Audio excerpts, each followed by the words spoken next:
Hi guys, welcome back to my YouTube channel that is Swapna's Tutorial. So ನೀವೇನೇ ನನ್ನ ಚಾನೆಲ್ಗೆ subscribe ಆಗಿಲ್ಲ ಅಂದರೆ ಪ್ಲೀಸ್ ಸಬ್ಸ್ಕ್ರೈಬ್ ಆಗಿ ವಿಡಿಯೋಸ್ನ ಲೈಕ್ ಮಾಡಿ ಶೇರ್ ಮಾಡಿ ಹಾಗೆ ಕಮೆಂಟ್ ಮಾಡಿ. ಸೊ ಇವತ್ತು ನಾನು ಮಾಡ್ತಿರೋ ಸಬ್ಜೆಕ್ಟ್ ಯಾವುದು ಅಂದರೆ 6M BComನ ಮ್ಯಾನೇಜ್ಮೆಂಟ್ ಅಕೌಂಟಿಂಗ್ ಅನ್ನೋ ಒಂದು ಸಬ್ಜೆಕ್ಟ್ನ ಎಕ್ಸ್ಪ್ಲೈನ್ ಮಾಡ್ತಿದ್ದೀನಿ. ಸೊ ಅದರಲ್ಲಿ ಚಾಪ್ಟರ್ 4 ಬಂದು ರೇಷಿಯೋ ಅನಾಲಿಸಿಸ್ ಅನ್ನೋ ಒಂದು ಚಾಪ್ಟರ್ನ ಎಕ್ಸ್ಪ್ಲೈನ್ ಮಾಡ್ತಿದ್ದೀನಿ. ಸೊ ಇದು ಪಾರ್ಟ್ 5th ವಿಡಿಯೋ ಆಗಿದೆ, ಓಕೆನಾ. ಸೊ ಇದು 12 ಮಾರ್ಕ್ಸ್ನ ಫಸ್ಟ್ ಪ್ರಾಬ್ಲಮ್ನ ನಾನು ಇವತ್ತು ವಿಡಿಯೋದಲ್ಲಿ ಎಕ್ಸ್ಪ್ಲೈನ್ ಮಾಡ್ತಿದ್ದೀನಿ, ಓಕೆನಾ. ಇಲ್ಲಿ ನಮ್ಗೆ ಏನೇನೆಲ್ಲ ಡೀಟೇಲ್ಸ್ನ ಕೊಟ್ಟಿದ್ದಾರೆ ಅಂದರೆ from the following particulars, debtor velocity 3M under 3 months, creditors velocity 2 months, stock velocity 8 times, fixed assets turnover ratio 8 times, gross profit ratio 25%, gross profit during the year amounted to rupees 80,000, here is no long-term debt or DD, reserves and surplus rupees 28,000, liquid assets are rupees 97,333, closing stock rupees 2,000, more than opening stocks, bills receivable and bills payable are 5,000 and 2,000 respectively ಅಂತ ಹೇಳಿ ನಮಗೆ ಕೊಟ್ಟಿದ್ದಾರೆ. But ಇಲ್ಲಿ ನಾವು ಏನು find out ಮಾಡಬೇಕು ಏನು ಎತ್ತ ಅಂತ ಏನು ಕೊಟ್ಟಿಲ್ಲ. ಸೊ ನಾವಿಲ್ಲಿ ಏನು ಮಾಡಬೇಕು ಅಂದರೆ, ಸೊ ಇಲ್ಲಿ ನಮಗೆ ಡೀಟೇಲ್ಸ್ ಏನು ಕೊಟ್ಟಿದ್ದಾರೋ ಏನು ಫೈಂಡ್ ಔಟ್ ಮಾಡಬೇಕು ಅಂತ ಹೇಳಿ ಕೊಟ್ಟಿಲ್ಲ. ಬಟ್ ನಮ್ಗಿಲ್ಲಿ ಏನು ಯಾವ ರೀತಿ ಫೈಂಡ್ ಔಟ್ ಮಾಡಬೇಕು ಅಂತ ಗೊತ್ತಾಗುತ್ತೆ ಅಂದರೆ, ನಿಮ್ಗೆ ಇಲ್ಲಿ ಪಾಯಿಂಟ್ಸ್ ಕೊಟ್ಟಿದ್ದಾರೆ ನೋಡಿ, debtor velocity, creditor velocity, stock velocity ಅಂತ. ಸೊ ಇದನ್ನೆಲ್ಲ ನಾವು ಫೈಂಡ್ ಔಟ್ ಮಾಡಿ ಅಂತಲೇ ಹೇಳಿ ಅದಕ್ಕೆ ಡೀಟೇಲ್ಸ್ನ ಕೊಟ್ಟಿದ್ದಾರೆ ಅದು. ಸೊ ಇದನ್ನೆಲ್ಲ ನೀವು ಡೀಟೇಲ್ಸ್ನ ಫೈಂಡ್ ಔಟ್ ಮಾಡಬೇಕು ಅಂದರೆ ಮೊದಲಾಗಿ ನಿಮ್ಗೆ ಏನು ಬೇಕು, ಸೇಲ್ಸ್ ಬೇಕು. ಸೇಲ್ಸ್ ಇದ್ರೇ ನೀವು ಇಷ್ಟು ಡೀಟೇಲ್ಸ್ನ ಫೈಂಡ್ ಔಟ್ ಮಾಡೋಕ್ಕಾಗುತ್ತೆ, ಓಕೆನಾ.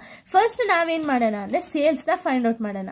ಸೊ ಸೇಲ್ಸ್ನ ನಾವು ಫೈಂಡ್ ಔಟ್ ಮಾಡಬೇಕು ಅಂದರೆ ನಮ್ಗೆ ಏನು ಬೇಕು ಡೀಟೇಲ್ಸು ಅಂದರೆ, sales is equals to gross profit into 100 divided by percentage ಮಾಡಿದಾಗ ನಮಗೆ ಸೇಲ್ಸ್ ಎಷ್ಟು ಅಂತ ಹೇಳಿ ಸಿಗುತ್ತೆ, ಓಕೆನಾ. ಸೇಲ್ಸ್ ನಮಗೆ ಗೊತ್ತಿಲ್ಲ, ಅದಕ್ಕೆ ಸೇಲ್ಸ್ ಆಸ್ ಇಟ್ ಈಸ್ ತಗೊಳ್ಳೋಣ. ಗ್ರಾಸ್ ಪ್ರಾಫಿಟ್ ಎಷ್ಟಿದೆ ಕ್ವಶನಲ್ಲಿ ಅವರೇ ಕೊಟ್ಟಿದ್ದಾರೆ.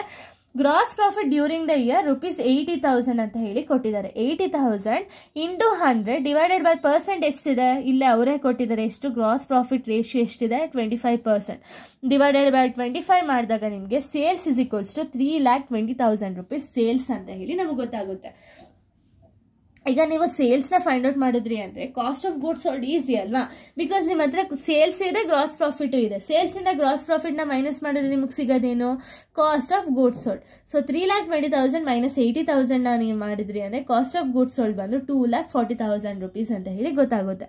ನಾವು ಈಗ ಫಸ್ಟ್ ಒನ್ ಬಂದು ಡೆಟಾರ್ ವೆಲಾಸಿಟಿ ರೇಷಿಯೋನ ಫೈಂಡ್ ಔಟ್ ಮಾಡೋಣ. ಸೊ ಅವ್ರು ಕೊಟ್ಟಿದ್ದಾರೆ ಏನು ಅಂದರೆ, debtor velocity ratio is equals to 3 months ಅಂತ ಹೇಳಿ ಕೊಟ್ಟಿದ್ದಾರೆ, equals to 3 months. So debtors velocity ratio formula ಏನು, debtor velocity ratio equals to debtor divided by sale into 12 months. ಅಂದರೆ ಇಲ್ಲಿ 12 ಅಂದರೆ ಏನಕ್ಕೆ ಅಂದರೆ 12 months ಅಂತ ಹೇಳಿ ಅರ್ಥ, ಓಕೆನಾ.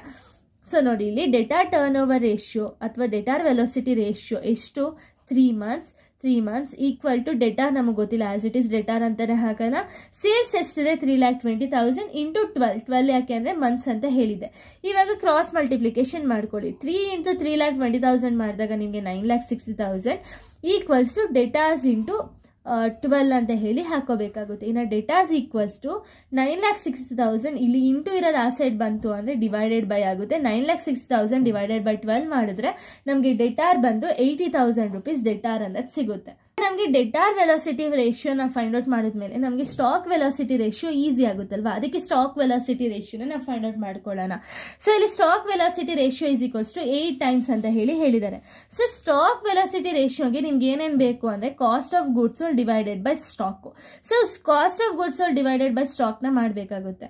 ಇಲ್ಲಿ ನಮಗೆ ಸ್ಟಾಕ್ ವೆಲಾಸಿಟಿ ರೇಷಿಯೋ ಎಷ್ಟು ಕೊಟ್ಟಿದ್ದಾರೆ ಅವರು, 8 ಅಲ್ವಾ, 8 equals to cost of goods sold ನಾವು ಆಲ್ರೆಡಿ ಫಸ್ಟ್ ಸ್ಟೆಪ್ಪಲ್ಲೇ ಫೈಂಡ್ ಔಟ್ ಮಾಡಿದ್ದೀವಿ. ಕಾಸ್ಟ್ ಆಫ್ ಗೂಡ್ಸ್ ಸೋಲ್ಡ್ ಬಂದು 2,40,000 divided by average stock. Average stock ಯಾಕೆಂದರೆ ನಮಗೆ ಕ್ವಶನಲ್ಲಿ ಆವ್ರೇಜ್ ಸ್ಟಾಕ್ ಮೆನ್ಷನ್ ಮಾಡಿಲ್ಲ, so as it is stock ಅಂತಲೇ ಹೇಳಿ ತಗೊಳ್ಳೋಣ.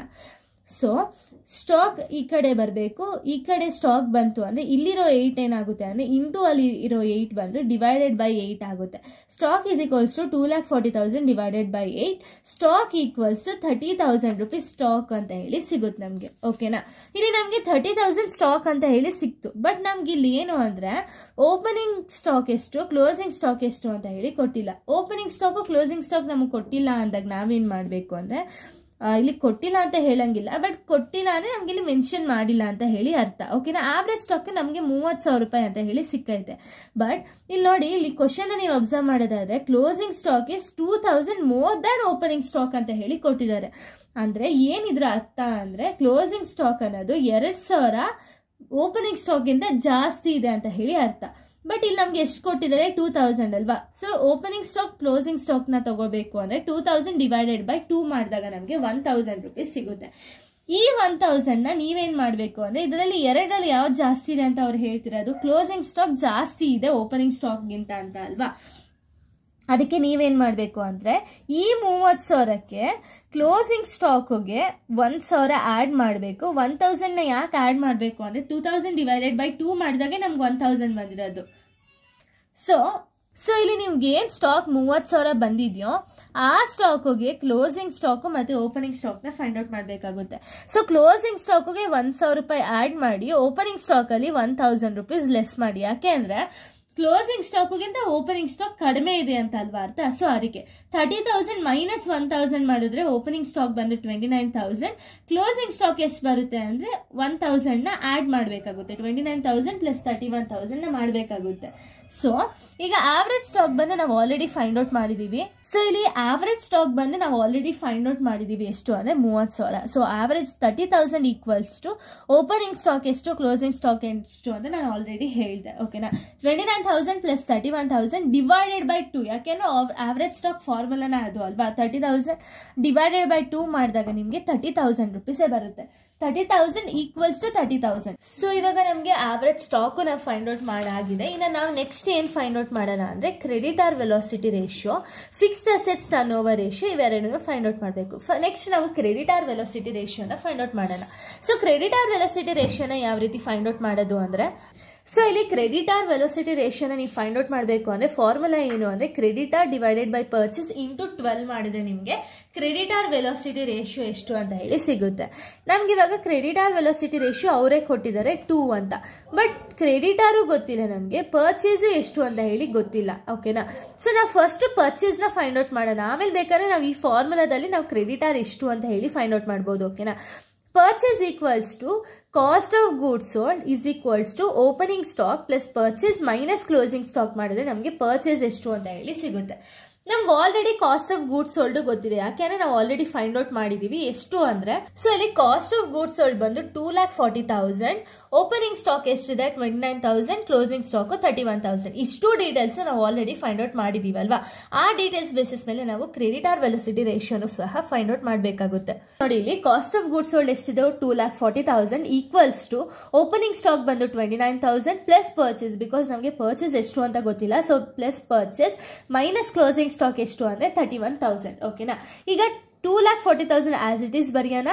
ಈ 29,000ನ ಈ ಸೈಡ್ ನಾವು ಕಳಿಸಿದ್ರೆ ಎಷ್ಟಾಗುತ್ತೆ ಅಂದರೆ, ಇಲ್ಲಿ ಪ್ಲಸ್ ಇರೋದು ಈ ಕಡೆ ಹೋದರೆ ಮೈನಸ್ ಆಗುತ್ತೆ. 2,40,000 ಮೈನಸ್ 29,000, ಇಲ್ಲಿ ಮೈನಸ್ ಇರೋದು ಈ ಸೈಡ್ ಬಂದರೆ plus 31,000 equal to purchase.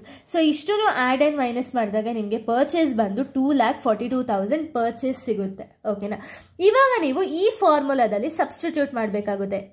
Credit velocity ಎಷ್ಟಿದೆ 2 ಈಕ್ವಲ್ಸ್ ಟು ಕ್ರೆಡಿಟಾರ್ಸ್ ನಮಗೆ ಗೊತ್ತಿಲ್ಲ. So as it is creditors divided by 2,42,000 ಒಂದು ಪರ್ಚೇಸ್ ಇಂಟು 12ನ ಮಾಡಬೇಕಾಗುತ್ತೆ. ಫಸ್ಟ್ ನೀವು ಇಲ್ಲಿ ಕ್ರಾಸ್ ಮಲ್ಟಿಪ್ಲಿಕೇಶನ್ ಮಾಡಿ 2 ಇಂಟು 2,42,000 ಮಾಡಿದಾಗ 4,80,000 ಈಕ್ವಲ್ಸ್ ಟು ಕ್ರೆಡಿಟಾರ್ಸ್ ಇಂಟು 12 ಅಂತ ಹಾಕಿದ್ರೆ, ಇನ್ನು creditors equals to 4,84,000 as it is ಬರೀಲಿ. ಇಲ್ಲಿ ಇಂಟು ಇರೋ 12 ಈ ಸೈಡ್ ಬಂದರೆ 12 ಡಿವೈಡೆಡ್ ಬೈ ಆಗುತ್ತೆ.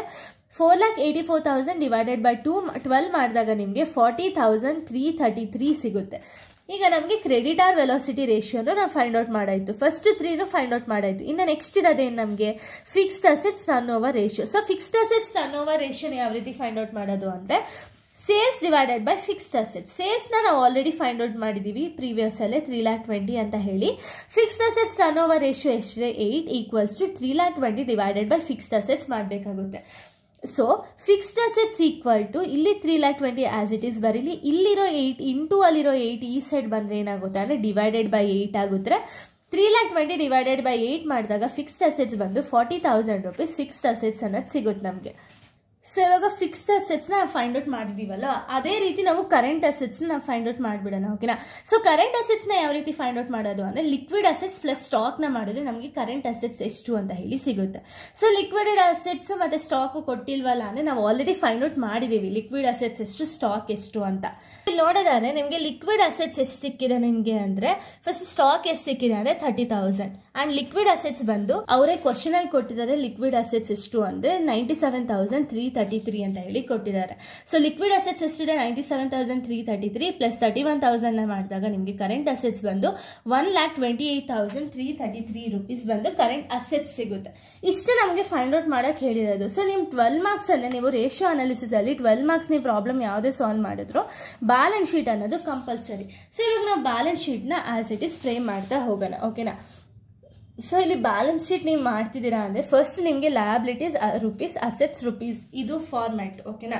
ಸೊ ಫಾರ್ಮ್ಯಾಟಲ್ಲಿ ಲಯಬಿಲಿಟೀಸ್ ಅಂಡರ್ ನಿಮ್ಗೆ ಏನೇನು ಸಿಗುತ್ತೆ ಅಂದರೆ first share holders capital. So share holders capital ಬಂದು ನಮ್ಗೆ ಇಲ್ಲೆಲ್ಲೂ ಕೊಟ್ಟಿಲ್ಲ. ಓಕೆನಾ. ಸೊ ಅದಕ್ಕೆ ಅದನ್ನು ಆಸ್ ಇಟ್ ಈಸ್ ಬ್ಲ್ಯಾಂಕ್ ಬಿಡೋಣ, ಬಿಕಾಸ್ ನಾವು ಫೈಂಡ್ ಔಟ್ ಮಾಡಿಲ್ಲ ಇನ್ನು ಶೇರ್ ಹೋಲ್ಡರ್ಸ್ ಕ್ಯಾಪಿಟಲ್ ಎಷ್ಟು ಅಂತ ಹೇಳಿ. ನೆಕ್ಸ್ಟ್ ನೀವೇನು ತಗೋಬೇಕು, ರಿಸರ್ವ್ಸ್ ಆ್ಯಂಡ್ ಸಪ್ಲೈಸ್ ತಗೋಬೇಕು. ರಿಸರ್ವ್ಸ್ ಆ್ಯಂಡ್ ಸಪ್ಲೈಸ್ ಎಷ್ಟಿದೆ ಕ್ವಶನ್ನಲ್ಲೇ ಕೊಟ್ಟಿದ್ದಾರೆ 28,000 ಅಂತ. ಆಸ್ ಇಟ್ ಇಸ್ 28,000 ತಗೊಳ್ಳೋಣ. ಇನ್ನು ಬಿಲ್ಸ್ ರಿಸೀವೇಬಲ್ ಬಂದು bills payable and bills receivable ಕೊಟ್ಟಿದ್ದಾರೆ. ಲಯಬಿಲಿಟೀಸ್ ಅಂದರೆ ಬಿಲ್ಸ್ ಪೇಯಬಲ್ ಅಲ್ವಾ ಬರೋದು. ಬಿಲ್ಸ್ ಪೇಯಬಲ್ 2,000 ಅಂತ ಹೇಳಿದ್ದಾರೆ. ಆಸ್ ಇಟ್ ಇಸ್ 2,000 ರೂಪೀಸ್ ತಗೊಳ್ಳೋಣ. ಇನ್ನು ಕ್ರೆಡಿಟಾರ್ಸ್ ಬಂದು ನಾವು ಇವಾಗ ಸ್ವಲ್ಪದಲ್ಲೇ ಫೈಂಡ್ ಔಟ್ ಮಾಡಿದೋ ಎಷ್ಟು ಅಂದರೆ ಕ್ರೆಡಿಟಾರ್ಸ್ ಎಷ್ಟು 40,333 ಅಂತ ಹೇಳಿ ಕ್ರೆಡಿಟಾರ್ಸ್ನ ಫೈಂಡ್ ಔಟ್ ಮಾಡಿದ್ದೀವಿ. ಆಸ್ ಇಟ್ ಇಸ್ 40,333ನೇ ಹಾಕೋಣ. ಓಕೆನಾ.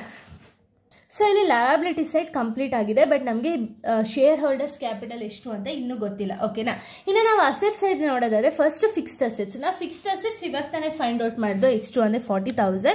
ಕರೆಂಟ್ ಅಸೆಟ್ಸ್ನು ಕೂಡ ಇವಾಗ ತಾನೇ ಫೈಂಡ್ ಔಟ್ ಮಾಡಿದೋ 1,28,333. ಸೊ ನೋಡಿ ಇಲ್ಲಿ ನೋಡೋದಾದ್ರೆ ಫಿಕ್ಸ್ಡ್ ಅಸೆಟ್ಸ್ 40,000, ಕರೆಂಟ್ ಅಸೆಟ್ಸ್ 1,28,333. ಓಕೆನಾ. ಇವೆರಡನ್ನೂ ಫೈಂಡ್ ಔಟ್ ಮಾಡಿದ್ವಿ. ಇದಾದ್ಮೇಲೆ ನಮಗೆ ಇಷ್ಟು ನಾವು ಫೈಂಡ್ ಔಟ್ ಮಾಡಬೇಕಾಗಿರೋದು. ಬಟ್ ಕರೆಂಟ್ ಅಸೆಟ್ಸ್ ಅಂಡರಲ್ಲಿ ಸ್ವಲ್ಪ ಡೀಟೇಲ್ಸ್ ಸಿಗುತ್ತೆ. ಏನೇನೆಲ್ಲ ಡೀಟೇಲ್ಸು ಅಂದರೆ ಸೊ ನೋಡಿ ಇಲ್ಲಿ ಅವರೇ ಕೊಟ್ಟಿದ್ದಾರೆ ಬಿಲ್ಸ್ ಪೇಯಬಲ್ ಅಂತ. As it is bills payable 5,000 rupees ತಗೊಳ್ಳಿ. ಡೆಟಾಸ್ ನಾವು ಇವಾಗ ಸ್ವಲ್ಪದಲ್ಲಿ ಫೈಂಡ್ ಔಟ್ ಮಾಡಿದೋ ಎಷ್ಟು ಅಂದರೆ ಸೊ ಇಲ್ಲಿ ಡೆಟಾಸ್ ಬಂದು 80,000 ಅಂತ ಅವ್ರು ಆಲ್ರೆಡಿ ನಾವು ಕಂಡುಹಿಡಿದಿದ್ದೀವಿ. ನೆಕ್ಸ್ಟು ಸ್ಟಾಕ್ ಬಂದು 30,000. ಈ ಬೇಸಿಸ್ ಮೇಲೆ ನೀವು ಬ್ಯಾಲೆನ್ಸ್ ಶೀಟ್ ಮಾಡ್ತೀವಲ್ಲ, ಸೊ ಅದಕ್ಕೆ as it is bills payable ಬಂದು 5,000 ಬಂದಿದ್ದೀವಿ, ಡೆಟಾಸ್ 80,000, ಸ್ಟಾಕ್ 31,000. ಸೊ ಇದೆಲ್ಲ ಆದಮೇಲೆ ಇನ್ನು ಬ್ಯಾಲೆನ್ಸ್ ಎಷ್ಟು ಮಿಕ್ಕಿದೆ ಸ್ಟಾಕ್ ಆದಮೇಲೆ ಎಲ್ಲ ಬ್ಯಾಲೆನ್ಸ್ ನೋಡಿ. ಬ್ಯಾಲೆನ್ಸ್ ಯಾವ ರೀತಿ ಫೈಂಡ್ ಔಟ್ ಮಾಡೋದು ಅಂದರೆ 1,28,333. ಸೊ ಇದು 30,000 stock. 1,28,333 minus 5,000 minus 80,000 minus stock 30,000ನ ಮಾಡಿದಾಗ ನಿಮಗೆ ಇನ್ನು ರಿಮೈನಿಂಗ್ ಬ್ಯಾಲೆನ್ಸ್ ಎಷ್ಟು ಬರುತ್ತೋ ಅದನ್ನು ಕ್ಯಾಶ್ ಅಥವಾ ಬ್ಯಾಲೆನ್ಸಿಂಗ್ ಫಿಗರ್ ಅಂತ ಹಾಕ್ಬಿಟ್ಟು ಇನ್ನು ರಿಮೈನಿಂಗ್ ಬ್ಯಾಲೆನ್ಸ್ ಬಂದು 12,333 ಬ್ಯಾಲೆನ್ಸ್ ಬರುತ್ತೆ. ಇದನ್ನು ತಗೋಬೇಕು. ಓಕೆನಾ. ಇನ್ನು ಇವಾಗ total of the balance sheet ಹೇಗೆ ಅಂದರೆ 40,000 ಪ್ಲಸ್ 1,28,000 ಮಾಡಿದಾಗ ನಿಮಗೆ 1,68,333 ಬರುತ್ತೆ. ಇವೆರಡೂ ಬೋತ್ ದಿ ಸೈಡ್ ಎರಡು ಒಂದೇ ಆನ್ಸರ್ನ ಬರೀತೀರಿ. ಇದರಲ್ಲಿ ಇಷ್ಟನ್ನು ನೀವು ಮೈನಸ್ ಮಾಡಿದಾಗ reserves and surplus, creditors, bills payable ಇದನ್ನೆಲ್ಲ ಮೈನಸ್ ಮಾಡಿದಾಗ ರಿಮೈನಿಂಗ್ ಆನ್ಸರ್ ಏನು ಬರುತ್ತೋ ಅದನ್ನು ನೀವು ಶೇರ್ ಹೋಲ್ಡರ್ಸ್ ಫಂಡ್ ಅಂತ ಹಾಕಿ ಬ್ಯಾಲೆನ್ಸಿಂಗ್ ಫಿಗರ್ ಅಂತ ಹಾಕಿ 98,000 ರೂಪೀಸ್ ಹಾಕಬೇಕಾಗುತ್ತೆ. ಸೊ ಇಲ್ಲಿಗೆ 12 ಮಾರ್ಕ್ಸ್ ಫಸ್ಟ್ ಪ್ರಾಬ್ಲಮ್ ಅನ್ನೋದು ಕಂಪ್ಲೀಟ್ ಆಗುತ್ತೆ. ಇನ್ನು ನೆಕ್ಸ್ಟ್ ಪ್ರಾಬ್ಲಮ್ ಬಂದು ನಾನು ನೆಕ್ಸ್ಟ್ ವೀಡಿಯೋದಲ್ಲಿ ಎಕ್ಸ್ಪ್ಲೈನ್ ಮಾಡ್ತೀನಿ. So thank you guys, thanks for watching.